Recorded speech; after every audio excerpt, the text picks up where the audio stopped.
तर मित्रांनो, सर्वांना जय जिजाऊ जय शिवराय. मी संभाजी ब्रिगेडचा लातूर जिल्हा उपाध्यक्ष व दैनिक अधिकार नामाचा उदगीर तालुका प्रतिनिधी उत्तमरावजी फड. तर आज 1 मे महाराष्ट्र दिन. सर्वच महाराष्ट्रातील जनतेंना महाराष्ट्र दिनाच्या हार्दिक हार्दिक शुभेच्छा. तसंच आज कामगार दिन. सर्वोच्च क्षेत्रातील कामगारांना पण मी आज कामगार दिनाच्या हार्दिक हार्दिक शुभेच्छा देतो. 1 मे 1960 रोजी महाराष्ट्र हा स्थापित झाला. महाराष्ट्र राज्य वेगळं झालं. मुंबई, कच्छ, गुजरात, महाराष्ट्र हे संघ राज्य होतं. तर हा गुजरात वेगळं होऊन महाराष्ट्राची निर्मिती झाली. त्याच्यामध्ये त्याच दिवशी मुंबई पण आपल्या महाराष्ट्राला जोडली गेली, महाराष्ट्रामध्ये आली. तर खूपच तुम्हाला महाराष्ट्राविषयी आता जास्त सांगत बसलो तर समजा व्हिडिओ मोठा होईल कदाचित. तर मित्रांनो, आपल्या महाराष्ट्रामध्ये खूप असे वेगवेगळे उत्सव होतात, ज्याच्यामध्ये सण पण होतात. दिवाळी आहे, होळी आहे, नागपंचमी आहे, पोळा आहे, दसरा आहे, तसेच बकरी ईद आहे, रमजान ईद आहे, विविध दसऱ्याचं नवरात्र आहे, रक्षाबंधन आहे, गणेश चतुर्थी, विविध मोठमोठे सण साजरे केले जातात. तसेच भारतरत्न विश्वरत्न डॉक्टर बाबासाहेब आंबेडकरांची जयंती, छत्रपती शिवाजी महाराज, संभाजी महाराज, महात्मा बसवेश्वरांना, आपले लोकशाहीर साहित्यरत्न अण्णाभाऊ साठे, अहिल्याबाई होळकर, म्हणजे माझी जाऊ, सर्वच महापुरुषाच्या आणि महामानवाच्या या ठिकाणी महाराष्ट्रामध्ये जयंत्या पण साजऱ्या केल्या जातात. आणि प्रत्येक विभागामध्ये विविधता आहे, तरी पण महाराष्ट्र एक खूप संताची भूमी आहे. या ठिकाणी चांगली संस्कृती आहे.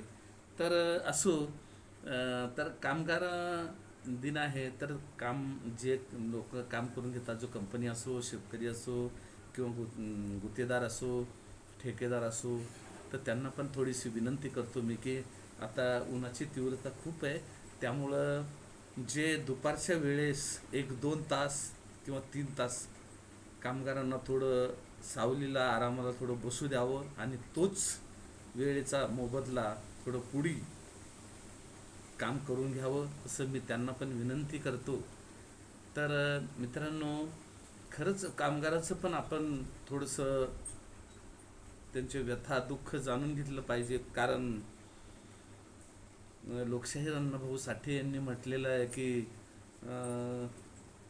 पृथ्वी ही शेषनागाच्या मस्तकावर तरली नसून ही कामगाराच्या हातावर तरलेली आहे. तर मित्रांनो, खरी गोष्ट आहे. कामगार नाही तर काही नाही आहे. कुठल्याही वेगवेगळ्या क्षेत्रामध्ये कामगार असतो तरच कुठल्याही गोष्टीची निर्मिती होती, काम होती. तर असो मित्रांनो, तर मी थोडंसं महाराष्ट्रातील अनेक दुसऱ्या 1-2 प्रश्नावर थोडंसं एक नजर टाकणार आहे की आत्ता आणखीनही काही लोकांचं एक जातीवाद आहे.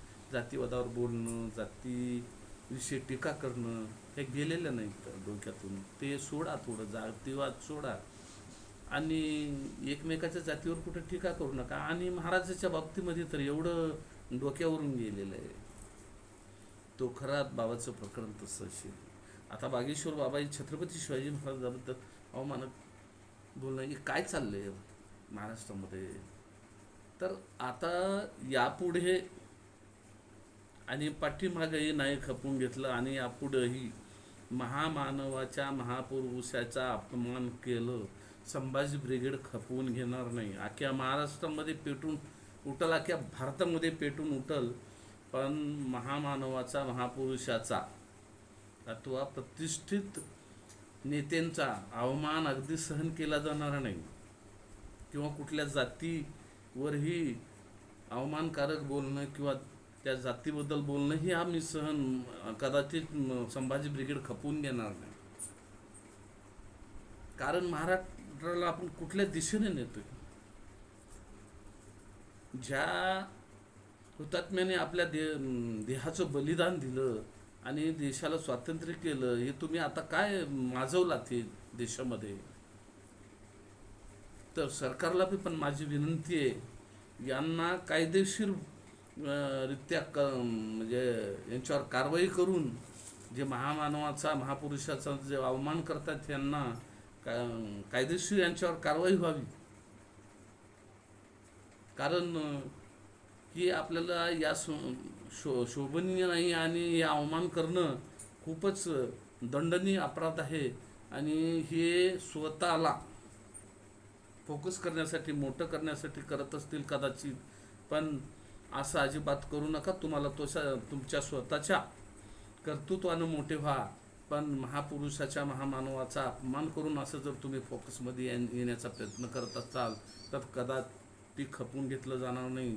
आणि शासन प्रशासनांना पण विनंती करतो की जे जातीवाद करतात, हे जे महामानवाचा महापुरुषांचा जे अवमान करतात, यांना धडा शिकवा, यांच्यावर योग्य कारवाई करा. धन्यवाद. जय जिजाऊ, जय शिवराय.